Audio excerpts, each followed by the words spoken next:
Okay, well, this is just going to be a series of updates from my friends back home, people that care what I'm doing. I took some footage out on a motorbike. I had a GoPro on my helmet. So I'm just going to talk over that and maybe you guys will enjoy the traffic. Some pretty good scenery, big buildings and whatnot too. So about a few weeks ago, I ended up having to leave Vietnam because my visa had expired. I only got a 30-day visa. So I ended up going to Phnom Penh. I took a flight. I actually booked the flight back in America, so it was part of the plan. I already had a nice place to stay at. It was a Chinese place, built and operated by Chinese people, which is they were great, very friendly, very helpful. Cambodia was different than Vietnam, but the same in many ways. It's not as clean as Vietnam. Vietnam is a very, very clean country, at least here in Ho Chi Minh. In Cambodia, there's a lot of trash on the streets. A lot more cars on the streets too, as opposed to motorbikes. I was just down there for a week. I really didn't do anything. I kind of either stayed in my room and played video games, or I went out and got pretty tossed off my face. Drinking in Cambodia was extremely cheap. And their street food was pretty cheap too. There was actually a series of vendors near where I was staying, and I would go there about every night and order some rice, some meat, have a Sting, which is an energy drink made by Coca-Cola. It was really sugary, strawberry taste, pretty good. And I would get all that for about 3 to 4 thousand reals, which is about $1. And I did that every night.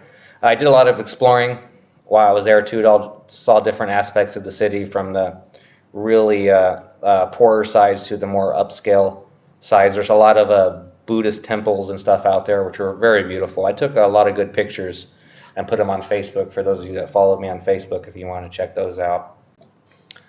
The Cambodians are extremely friendly people. Some of the best times I had in Phnom Penh was not exploring by myself, but actually meeting other people.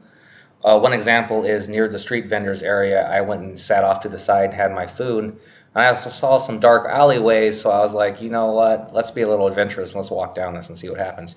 So I started walking down the dark alleyway, saw a small lit up area, and there was two gentlemen sitting out in front of a house, sitting at a little plastic table, eating some fish and drinking some beer. So I said hi.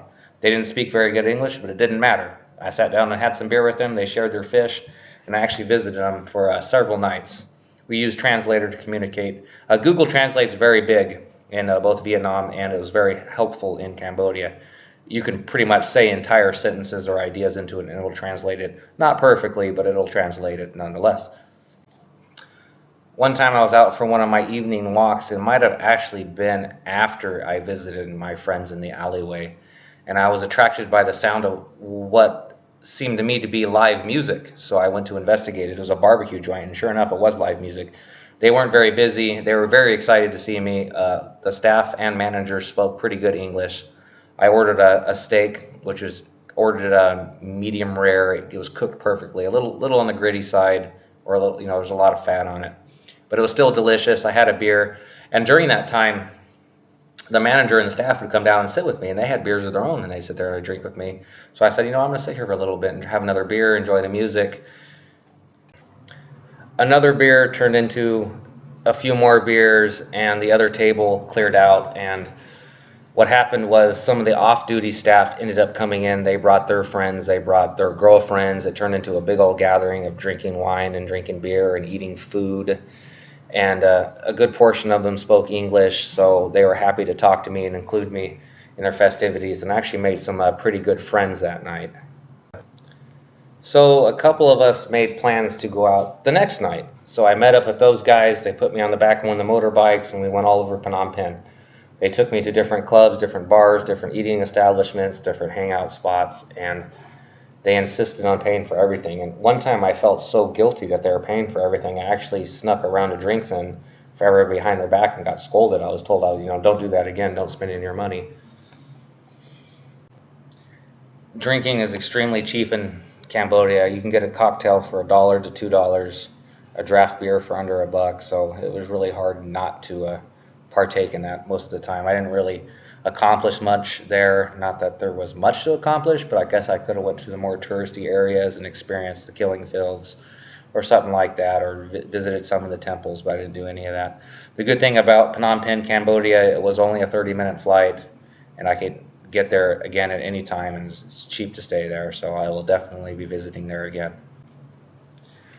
During my time in Cambodia, I was in contact with my friend that I met here that lives in the same guest house that I do in Ho Chi Minh, and he was hooking me up with a special visa. It's called a business visa multiple entry, and I guess it's only available to Americans. And what that does is it allows me to stay in Vietnam for 1 year. I don't have to leave to refresh my visa, and I can go in and out of the country as much as I want. The day that my Airbnb ran out was the day that my letter arrived that was sent to me from my friend. And what that letter is an invitation to re-enter Vietnam. These letters are needed by everybody going into Vietnam. They're to be presented at the airport or at the border. It's basically a letter stating that you've been invited to enter Vietnam.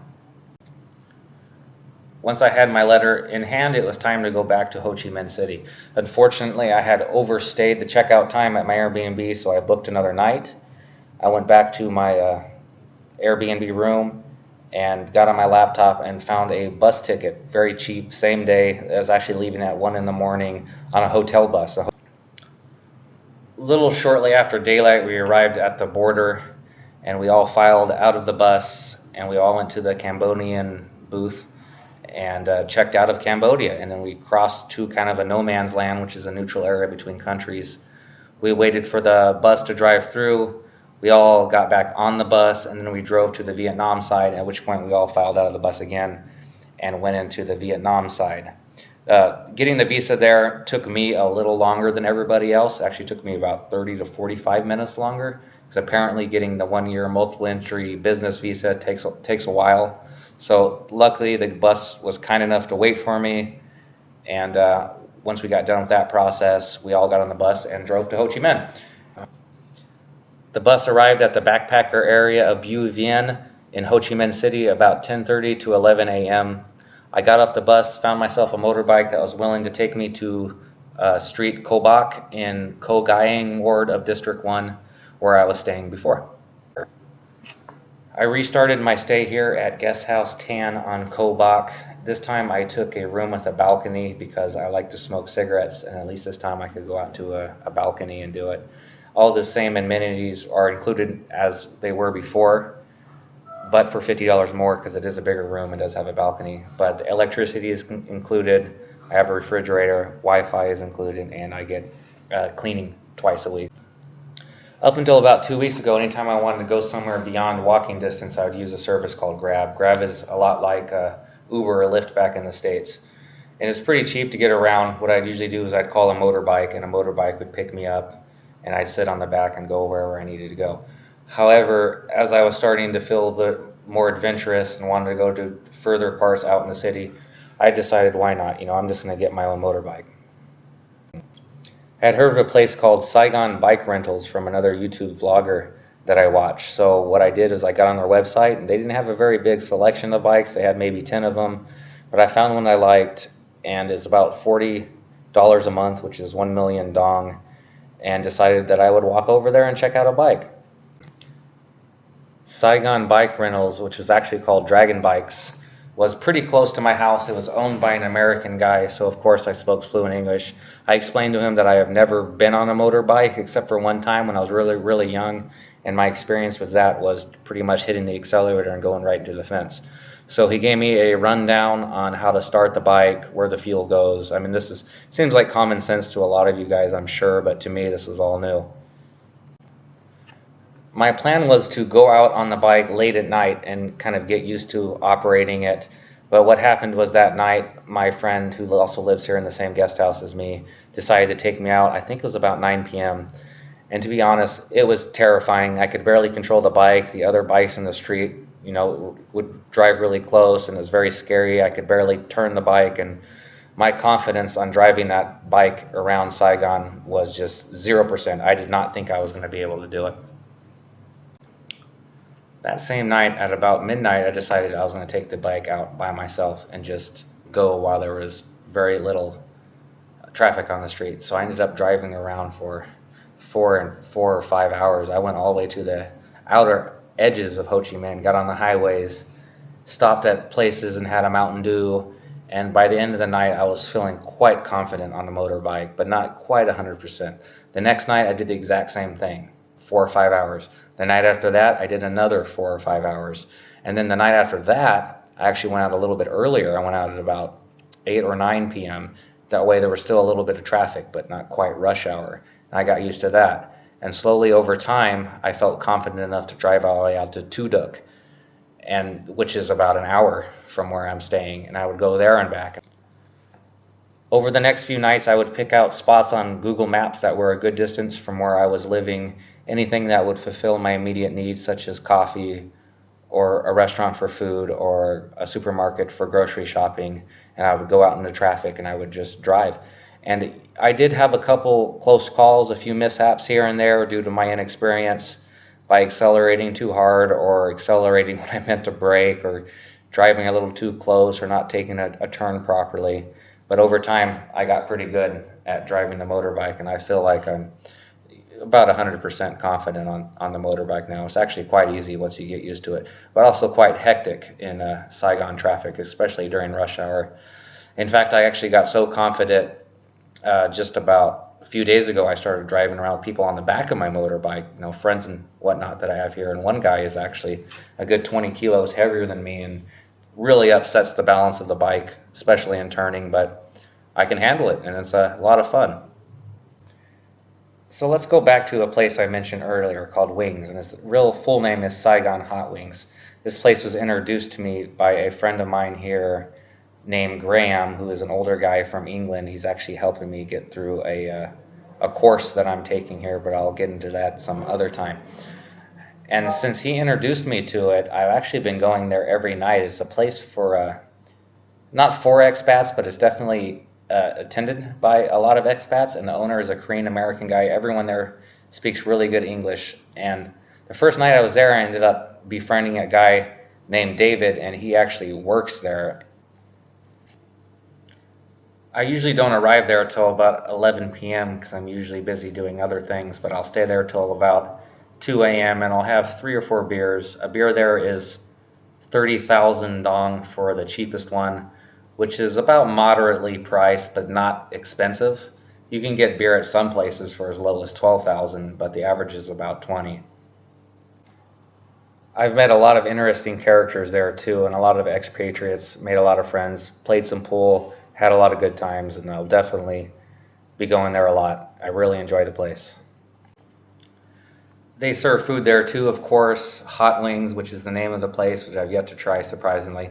I'm actually going to try them on Saturday. They have a special. If you order 12 hot wings, you get a free IPA beer. I can't remember the name of it, but the beer itself is valued at 95,000 dong, so it's actually a pretty good deal. But I will order a chicken sandwich or a Philly cheesesteak every now and then. But I mostly just sit there on the couches outside and hang out with people. We listen to music. The owner, John, he's extremely funny. He's got a second job teaching English during the day, and he runs the place at night.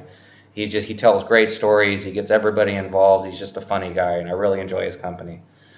David's a little quieter. He's ex-military, satellite communications out of the United States. He's from Michigan. He expatriated to Southeast Asia many years ago, and he really liked Ho Chi Minh City, so he's kind of home based here. And he's a lot of fun to be around. We've had a lot of good talks. We've had a lot of late night drinking sessions. For example, when Wings will close, we'll go out to a place that we affectionately call Cheap Beer. It's not the actual name of the restaurant, but it's outside sitting, and we could sit there and have 12,000 dong beers and some food and sit outside and smoke, and just very comfortable on the street, very gritty, very local feeling. In most of my free time, I'm still doing what I did at home. I'm still doing a lot of gaming, playing Magic the Gathering Arena, Hearthstone, Final Fantasy 14, new expansion came out, so I've been going at that. Sometimes I go a couple days without playing. I'm not exploring the city as much as I used to, especially on foot since I got the motorbike, but kind of just falling into a pattern, I guess, a routine. I'm still doing stock trading every now and then. I've had some really good days, like $90, $100 plus days. I've also had some bad days, so it's pretty much evening out. Other than that, I had some questions for you guys, my friends back home. If you had any ideas for future videos. I'm kind of struggling with thinking about content. I was thinking about maybe explaining the currency and what I use to bank to avoid ATM fees and international transfer fees and getting the best rate from USD to Dong. I've had some ideas about going around and checking out other places that people live at, or open homes or guest house rooms, and exploring those and kind of listing the prices for other people that thought about coming down here and maybe wanting to know how much it costs to live, to rent an apartment or a studio or a room. Other ideas I've had is maybe like a monthly budget summary video where I discuss my budget, what goes where, and how much it costs to live here. Kind of stuff like that. If you had any ideas, it'd be great. Contact me on Facebook or leave a comment. And thinking about you guys a lot. Miss you guys a lot back home. I miss my job, miss my friends, miss my cats. Other than that, love you guys, and hope you guys stay in contact with me, and I'll keep making these videos when I can think of some stuff to do. All right, guys, take care. Love y'all. Bye.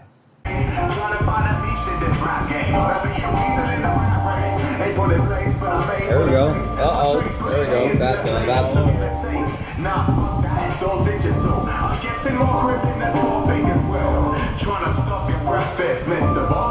Tell us a story.